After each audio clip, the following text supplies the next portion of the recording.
It's not a health system. It's a treatment system. And so what if we had an actual health system that we put together coming out of this? That is our plan for the future, where we are supporting people's ability to be healthy and to thrive, and not just to get treatment when they get sick.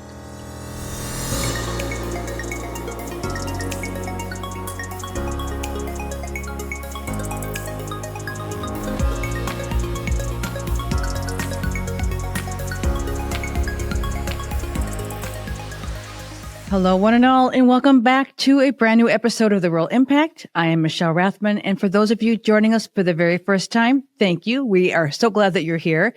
As a reminder, we are the podcast that works hard to connect the dots between policy and rural everything. Well, today's episode is one, I know I say this a lot, it really is one that I have been looking so forward to all year. And when I tell you who our guest is, you will understand why. But before I reveal that information to you, let me first start off by extending an invitation. Because in case you missed the opportunity to join us here for our live stream event in the studio, that was a recording that we did on November 20th, which happens to be National Rural Health Day. Don't you worry, because the entire event is posted on our Rural Impact YouTube channel. And the links, of course, will be on our website, theruralimpact.com. But in this episode, I want to tell you that I had the privilege of welcoming 9 guests to the show, each of them participants in a most unique multi-year initiative in rural Massachusetts. Now, you can find the links again on our resource page. But for now, if you're listening on your favorite podcast channel and scrolling around doing some holiday shopping, take a quick detour to this website. Okay, are you ready? Here we go. It is theruraleffect.org. Again, that's theruraleffect.org.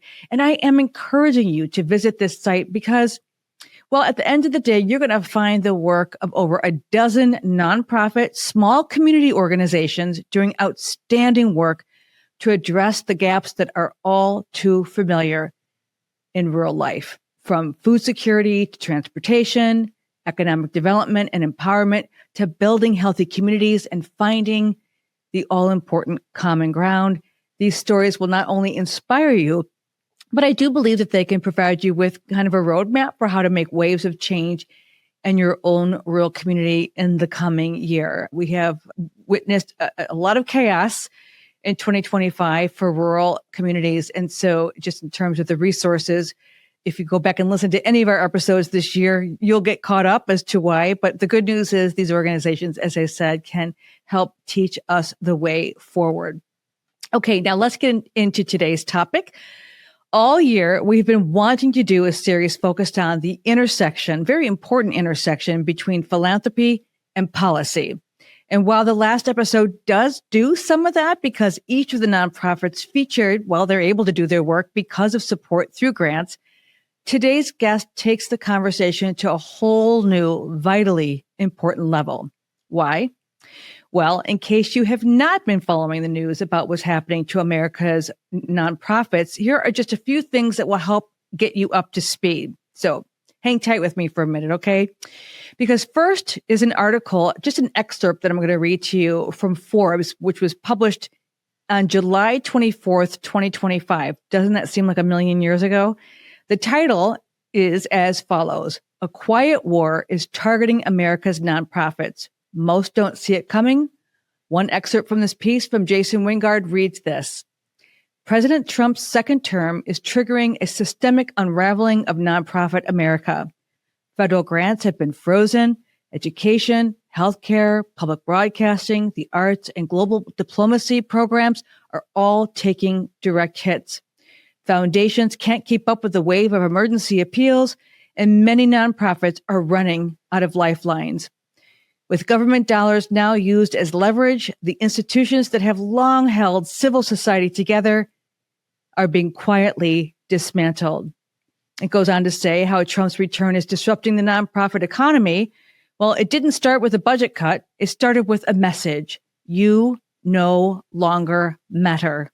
And for nonprofits across America, that message is being delivered in silence, shortfalls, and shutdowns. Now, And another piece that appeared in Politico in April of this year, titled Trump's War on Nonprofits. The authors, there are many of them, wrote this. And again, we'll put these links on our website.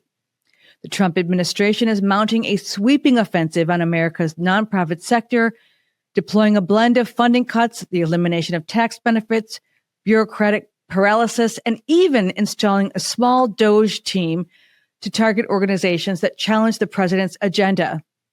The tactics include indirect measures like hollowing out the entire grant-making agencies like AmeriCorps and USAID, and making federal personnel or contract cuts at other agencies so deep that groups can no longer access grants or loans. This part is shocking, folks. But there is also more direct efforts, like visits from DOGE or the USDA halting $500 million in deliveries to food bank. DOGE staffers have attempted to install their own operatives inside major nonprofits like NeighborWorks and the Community Development Group and the Vera Institute, which simply advocates for lower incarceration rates. So when I read that, it was so chilling to me to think about just the implication of all of these things that were happening just a little less than 6 months ago. But perhaps the most compelling words that I have read on the matters of public policy and philanthropy come from my guest today. In a post dated February 25, 2025, this is just after I happened to see this person while I was in Washington, D.C. The blog that she wrote is entitled, What Do We Stand For? And she wrote, philanthropy has a long history of supporting social change. Foundations provided critical support to the civil rights movement through the Voter Education Project, legal defense, and more. Philanthropy helped design the Head Start program and continues to support its implementation. Funders also supported analyses of advance the Mental Health Parity and Addiction Equity Act of 2008, outreach and enrollment for the Affordable Care Act, and numerous advocacy efforts at the state and local level. In contrast, philanthropy also helped fund the effort to overturn Roe v. Wade and Students for Fair Admissions, the organization that sued Harvard and the University of North Carolina over their admission practices. This guest goes on to say in this blog, change is possible, but it takes time, effort, and sustained support. These are the words of Cara V. James, President and CEO at Grantmakers in Health. And I am honored, and I mean that, to have had the opportunity to sit down with Cara just before the Grantmakers in Health convened their November 18th through 21 Health Policy Exchange, which focused squarely on the nationwide movement, hundreds of nonprofits across the U.S., which is protecting the freedom to give. Now, a few more things about Cara that I think are important to share for you to know is that prior to joining GIH in 2020, she served as the director of the Office of Minority Health at the Centers for Medicare and Medicaid Services, of course, that's CMS, and in the U.S. Department of Health and Human Services, where she provided leadership, vision, and direction to advance health equity. Under her guidance, CMS developed its first CMS Equity Plan to improve quality in Medicare, its first rural health strategy, created an ongoing initiative to help individuals understand their coverage and connect to care, increase the collection and reporting of demographic data, and develop numerous tools and resources to, once again, advance health equity. I'm going to tell you, you will be hard-pressed to find another person more dedicated to health equity and more qualified to discuss the critical importance of building strong partnerships between government entities and nonprofit organizations serving rural populations, which is, by my count, almost 65 million people. So with that said, it is my distinct pleasure to welcome Cara V. James to the show. I am ready for this conversation. I know you are too. You know the drill. Let's go. Cara James, President and CEO of Grantmakers in Health. Welcome to The Rural Impact. I'm so thrilled that you are here. I've been wanting to have this conversation with you for a very long time. Thank you for joining us. Thank you so much, Michelle, for having me. I really appreciate the invitation to be here. Oh my gosh, the work that you're doing could not be, it's always important, but to me, in my mind, it could not be more important than where we are today. We are recording this just entering into our second week of November. February was the last time I saw you in person. And of course, by the time this episode drops, you will have just sunset the Grantmakers and Health Policy Exchange. And I suspect this year was like no other gathering. We'll kind of think ahead because it's been quite a challenging year for nonprofits. And I've been following your work and so many other nonprofits out there fighting the good fight. But before we dive into all of that, for our listeners who are not familiar with the outstanding work that your organization does, the organization you lead, what should we all know about Grantmakers and Health? Well, again, thank you so much for having me. And Grantmakers and Health, we are what's called a philanthropy infrastructure or philanthropy serving organization. And that means we work with health foundations across the country. We've been in existence for more than 40 years, helping foundations and others learn, connect, and grow. So we provide educational programming such as our conference that you mentioned, which is our health policy one.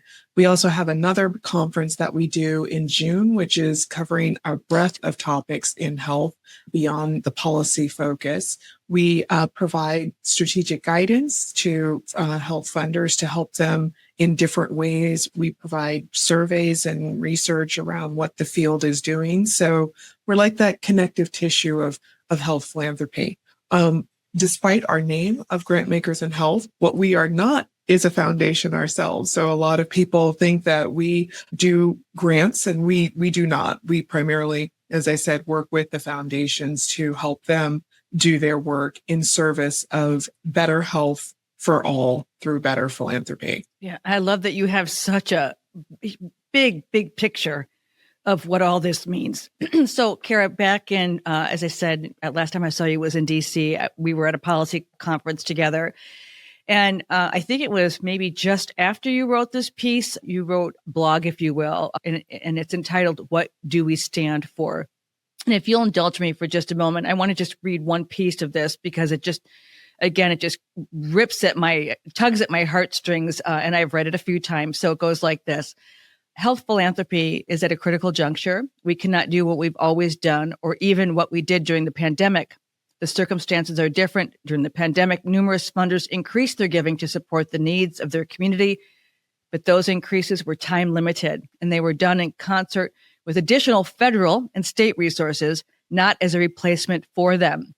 We are already working to protect the communities we care about from potentially devastating budget and programmatic cuts, and from legislation that would limit our ability as a field to do the work we need to do to improve health and reduce disparities. But we know funders do not have the same resources as the government, and philanthropy cannot fill the gap should Congress pass trillions of dollars in cuts.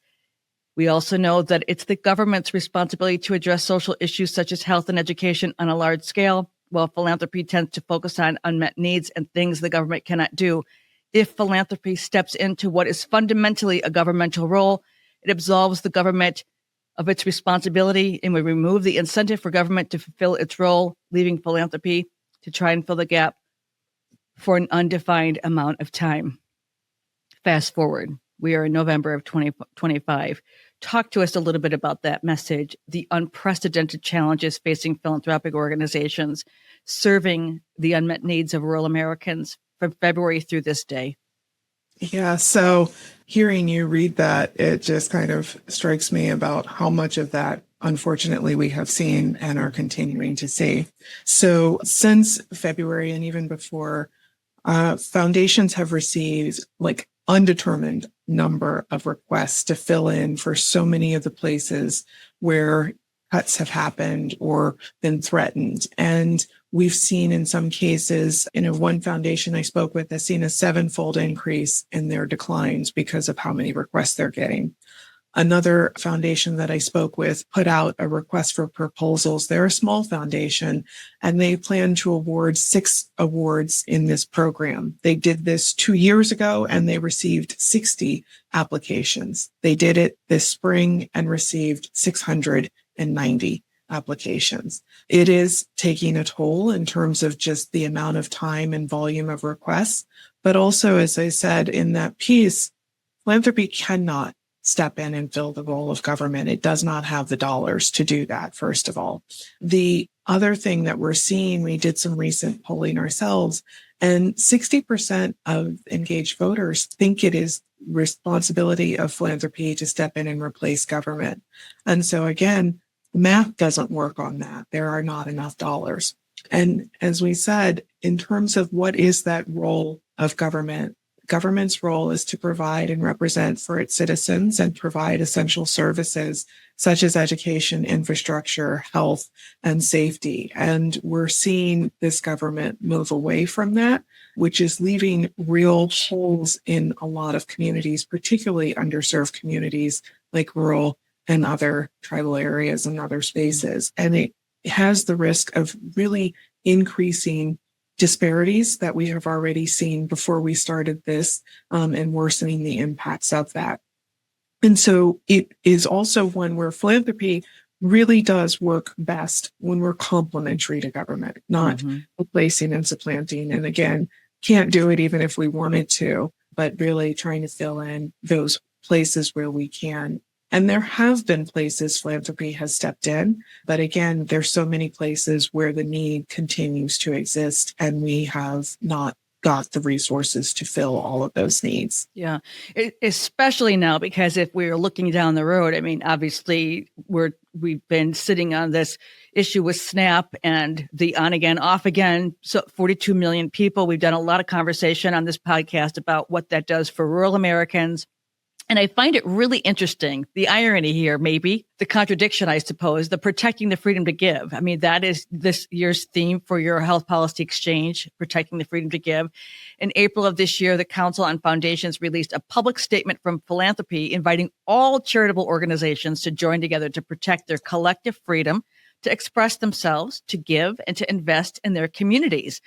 So I find it really just amazing. 750 plus organizations signing on to this public statement, including your organization. Let's talk about that for a few moments, because if philanthropy is supposed to step in, you know, where the government is walking away from its responsibilities, and yet the government is attacking nonprofits and philanthropies for giving. Let's have a conversation about that.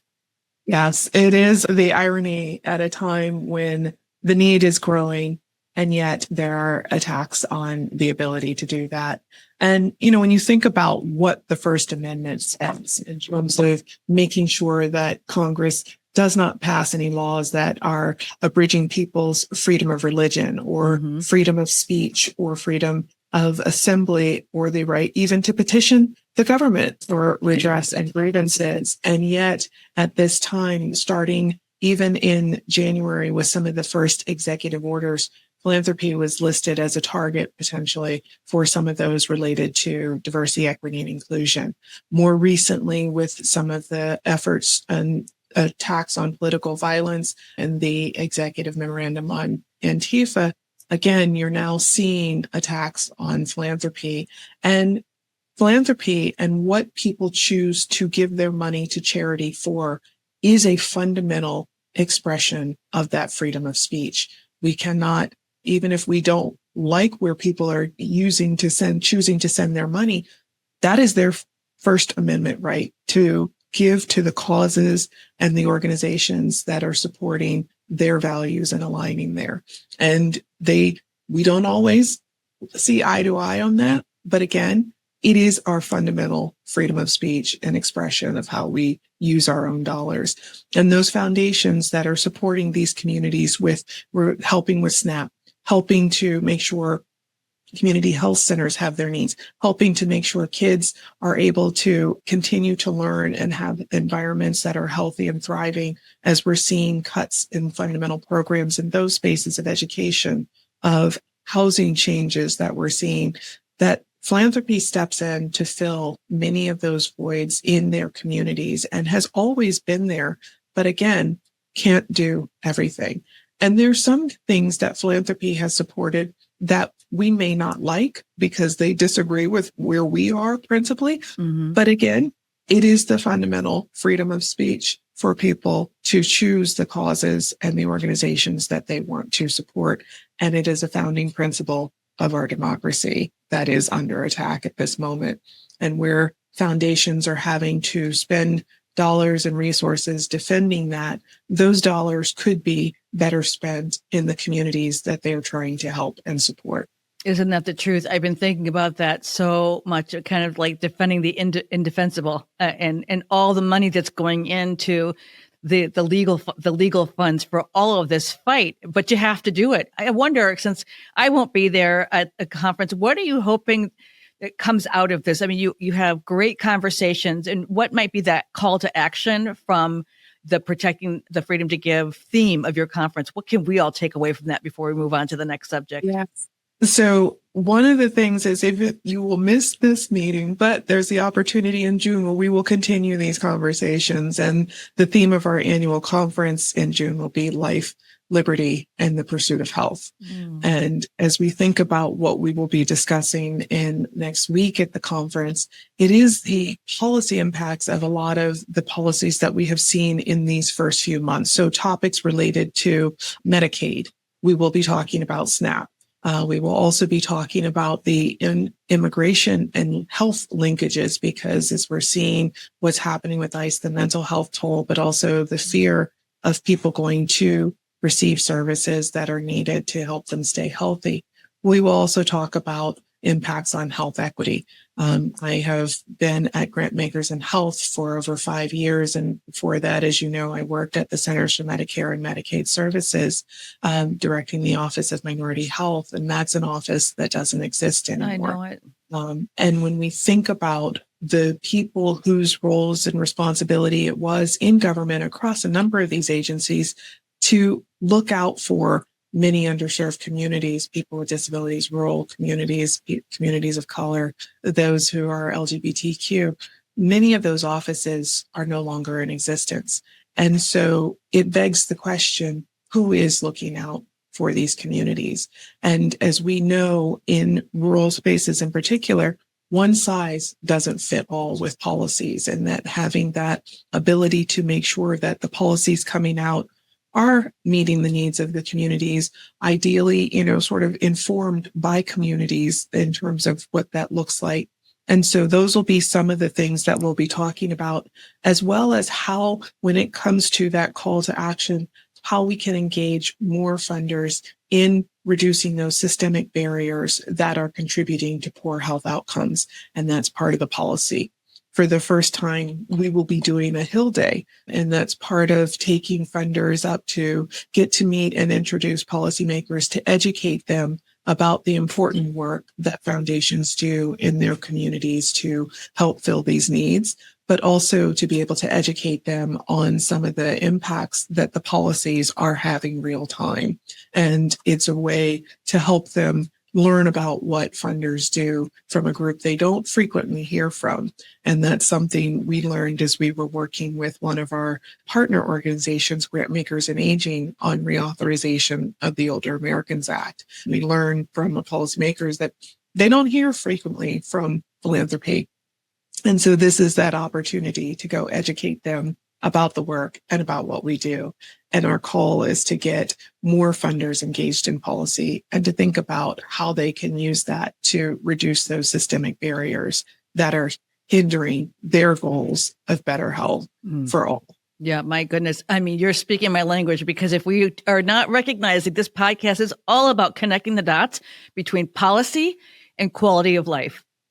And so it cannot be ignored. My gosh. All right. So let's talk about this for a moment, the future of rural health and well-being, because in October of this year, you've had quite the busy year. GAH, along with National Rural Health Association, which I'm a member, and with the support from the Georgia Health Policy Center, joined forces to lead an initiative called Reimagine Rural Health and Well-Being by aligning systems and resources to achieve optimal health for all individuals living in rural America. So what were some of the takeaways from listening sessions? Because you had several listening sessions. And of course, given where we are today, 1 trillion with a T in cuts to Medicaid, there's no turning back. There's no toothpaste going back in the tube on this one over the next 10 years.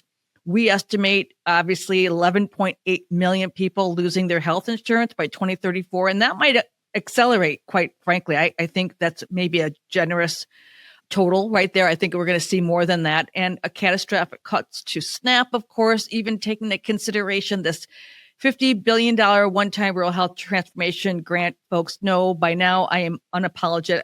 I'm I'm not on board because I know that the gap is going to be so wide that 50 billion is going to be gone like that, wherever it might go. So talk to us about those listening sessions and maybe some action items. Because if we're going to reimagine, oh my gosh, it's I can't even formulate what that's going to look like in a year from now. Yes, I think so. One, we want to thank the Commonwealth Fund who gave us the grant to do this work. And as we were thinking about the conversations, it's interesting because we started this project before the election last year. And so I think for a number of projects that we've had in the rural space, we have a community of practice of health funders with Brookings around rural engagement and investment in infrastructure and economic and health and well-being. We have this, and we have also, as you know, the rural public-private partnership that we do in philanthropy with the Federal Office of Rural Health Policy. And that meeting in October, unfortunately, was missing the federal office and the CDC Office of Rural Health because of the shutdown.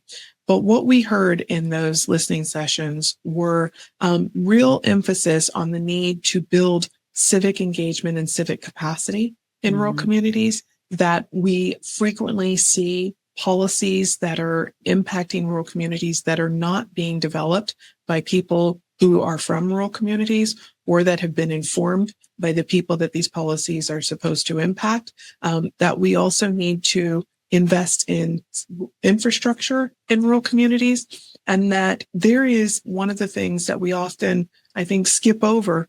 There is great work happening in rural communities. Yes, there is. And we need to listen to the communities, empower the communities to do the things that they know need to be done in their communities and to reduce some of those barriers that are making it harder for that work to happen. So investing in communities, investing in infrastructure, investing in breaking down those systemic barriers, making sure that the policies are policies that are flexible and informed by rural communities and will work in rural communities. Mm-hmm. And then the last thing that I would say, which was something we talked a lot about at the Rural Health Public-Private Philanthropy meeting, is getting out and walking the land. That when you get into communities and see how things work in reality, that it makes for much better learning and also helping us to connect with the people that we are trying to help and to learn more that can be brought back. And so really encouraging people to get out and walk the land. And so we do this through our rural health road trips. Also, we have our community of practice that meets in different spaces. We were just in Red Cloud, Nebraska at the beginning of October, and that was a really interesting and great community where you're seeing a lot of transformation happen, but also, some things that we could do to help them out a little bit more.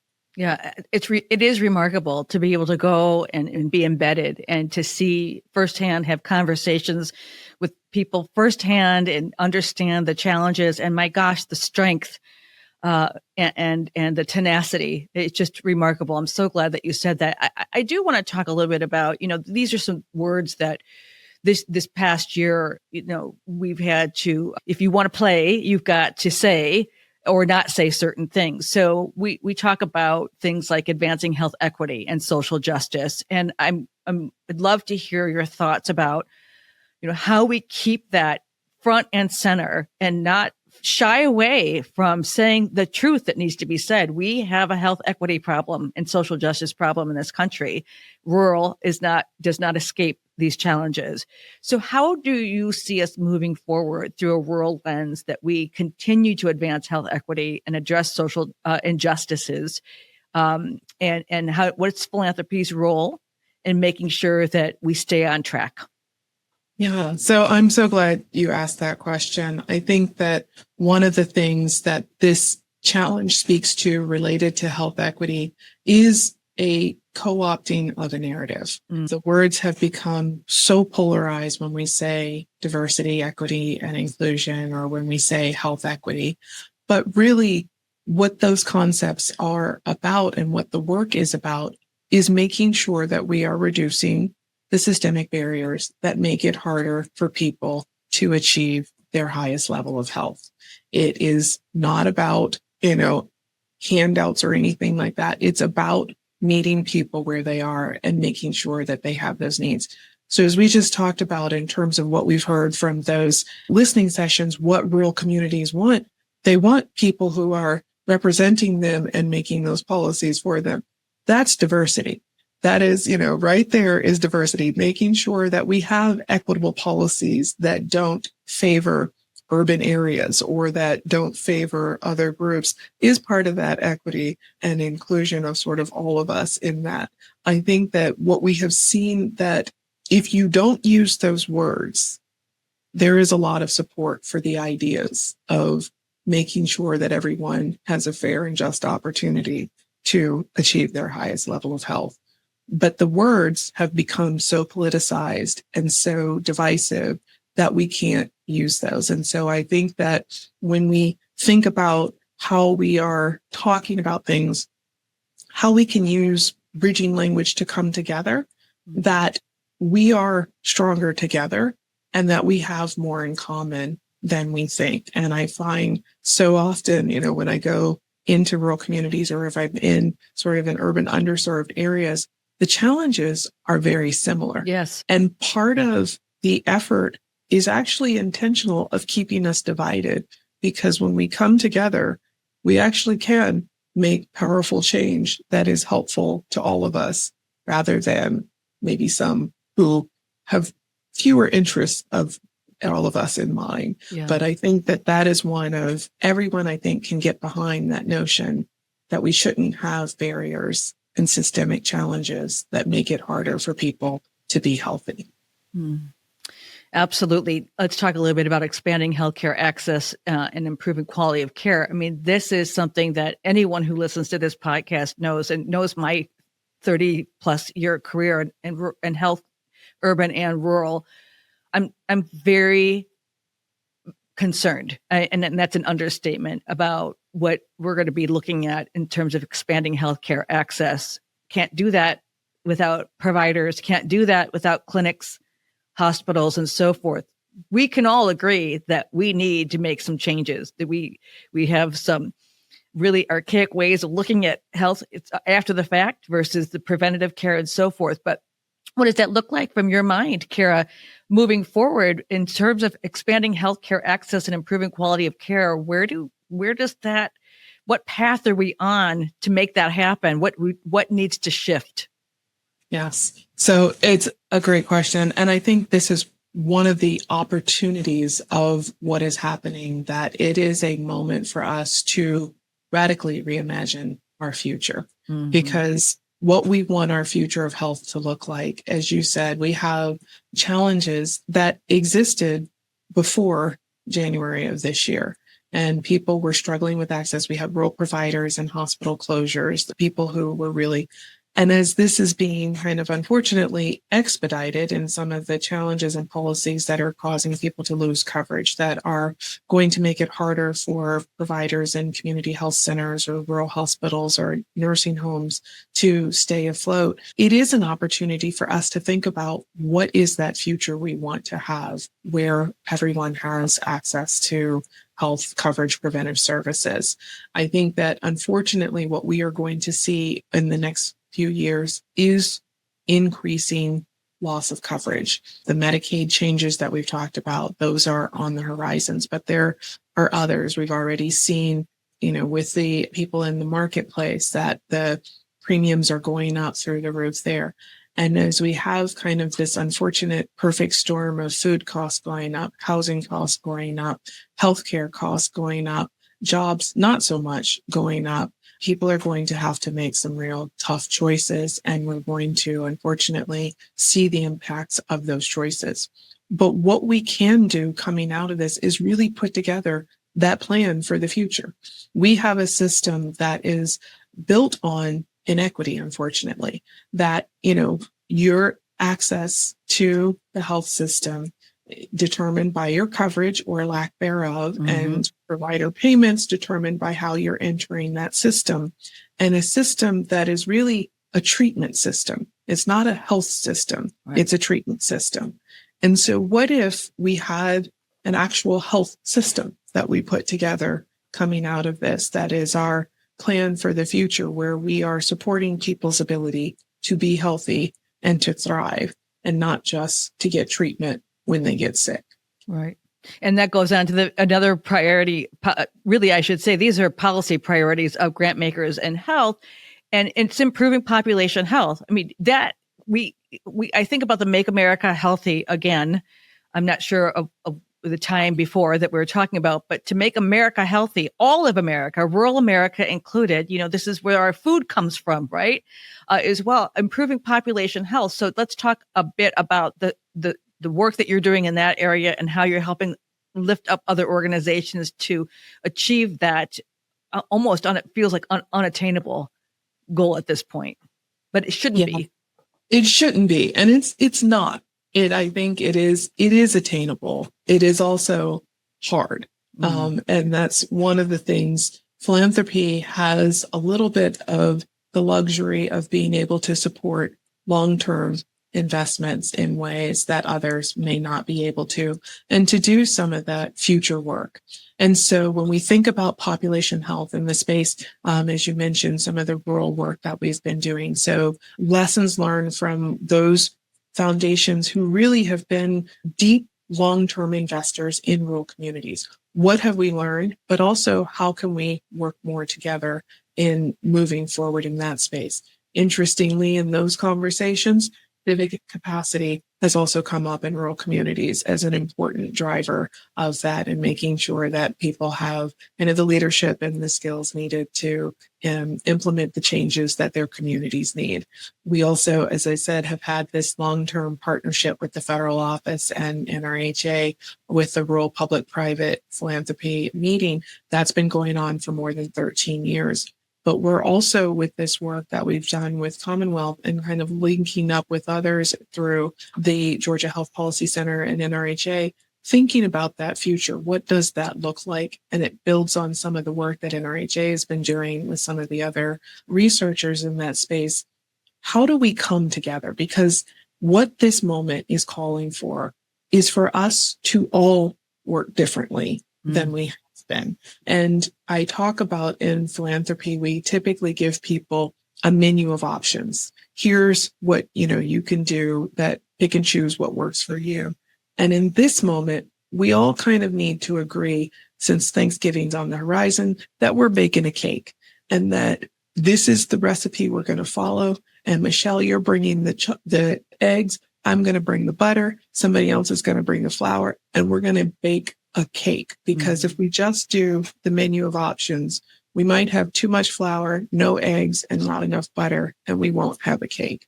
And so that's what this moment is requiring of all of us. And so through the population health space, looking at rural health, we've also been engaged, as I mentioned, on aging and looking at how we can improve outcomes. That's another space where, as we are seeing particularly impacts in rural communities, as we have an older population there, and we don't have a support system for older adults, regardless of where they live geographically. And that these cuts that we have also seen are impacting programs at the Administration on Community Living, which provides a lot of the services for older adults.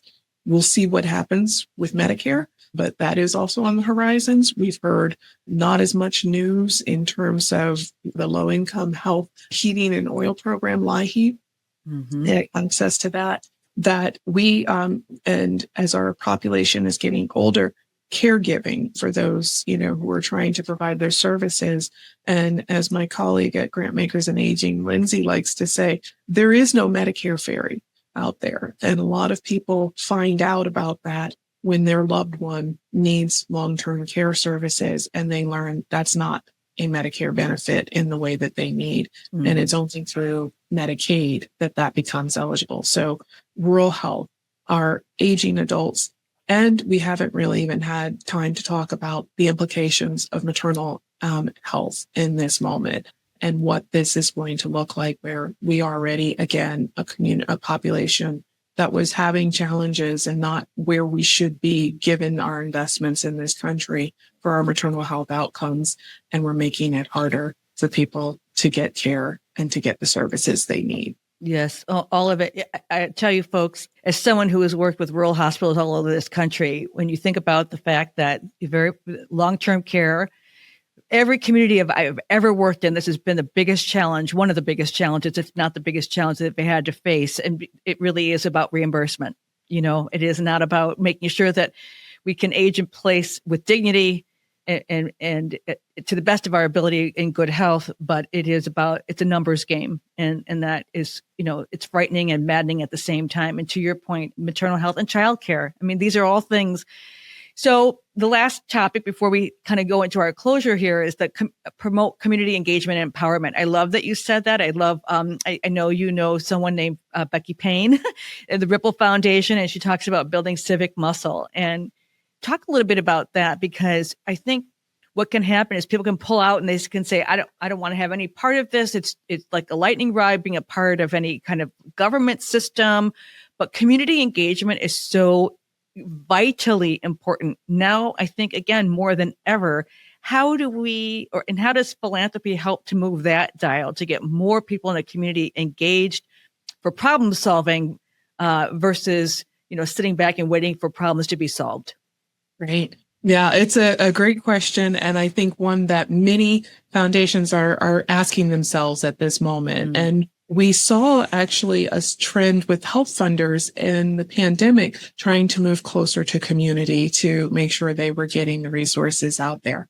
And I think that, you had said earlier that there's such a spirit of tenacity in rural communities. And so there is a lot there. The question, how do you connect those dots and sort of get that in there? One of the ways in which that happens is through the local and regional foundations that are there, because they are more proximate to community than maybe some of the larger national foundations, and know about some of the great work that nonprofits are doing, or who that community leader is in that space who could be invested in. And so one of those things of building that civic muscle is supporting the nonprofits who are in those communities through their ideas, through leadership training. There's a great program that one of the foundations is doing in Arkansas with some of the mayors to help them build capacity, the local mayors that are down there, because people step into these spaces and not many of us have been trained in any way to do that, but how do we help them strengthen their leadership and their capacity? So there's also a rural leadership development program out of Kansas that is building capacity and supporting leaders. So investing in the leaders, investing in the resources, and helping to foster those networks where they can learn from one another to the extent possible, helping them walk the land and connect with others at the state level or the federal level to see and learn how policy can work. And for those nonprofits, you're seeing foundations who are investing in nonprofits to shore up their infrastructure, because one of the other things that we have recognized, I think more so now than before, programmatic grants pay the nonprofits to do the program, but it doesn't pay to make sure that HR is functioning, or that, the building is sort of able to function and have not, a leaky roof or whatever. Right. And so those are some of the things that we also have to invest holistically. And so foundations moving from programmatic grants to more general operating grants that allow the nonprofits to support all of their needs and to develop those communities. And then I think the last thing that I would say is we also have to get a little more comfortable with failure, because not everything is going to work out, and that's okay. This is part of, sort of the testing model. We're investing in testing and seeing what does work and supporting that. But we can't always pick the perfect one that's going to go, because we need to have a little bit of an experimental laboratory, and philanthropy can do that because we have that latitude and flexibility. And so becoming a little more comfortable with, I won't call it failure, but things that didn't quite go according to plan. Like when I bake, I cook, no problem.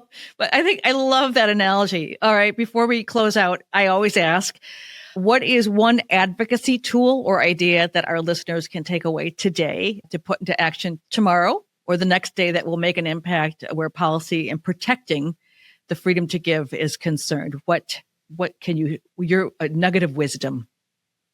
Well, my nugget of wisdom, I think, would be for the health funders that are out there who may not have a policy and advocacy agenda at this moment to really consider investing in one. Because if you're not addressing the barriers that are contributing to the poor health outcomes you're seeing in the communities that you're caring about, you're just tinkering at the edges. And there are ways in which you can educate yourself on what is permissible under those IRS rules. And there is a lot that is permissible. I would also say invest in the community leaders and in that power to support them and share power, kind of co-create with them what those opportunities and solutions are. And that's something that more foundations are doing, but we need even more doing that because community really does have a lot of the answers for what we're trying to figure out. Yeah, absolutely. Wonderful advice. And I say, get offline, get offline and go inside. Walk the land. Walk the land. I love it. Oh my gosh, Cara James, I don't even know. I'm going to tear up a little bit. It's just been wonderful to have this conversation with you. Please follow the work of Grantmakers in Health. And while we have to say goodbye to Cara, stay right with us because we're going to be back with some closing thoughts.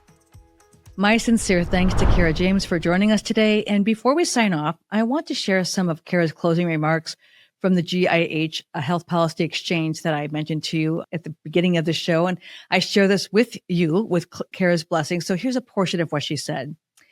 We heard recommendations about the myriad ways philanthropy can help, including providing technical assistance, funding workforce capacity, using our power to convene to create spaces for strategic thinking, and offering the stability needed to plan beyond crisis. But our work must go beyond plugging holes. We must protect the communities being most directly targeted with the resources needed to survive. We must resist takeover and occupation, and we must defend democracy.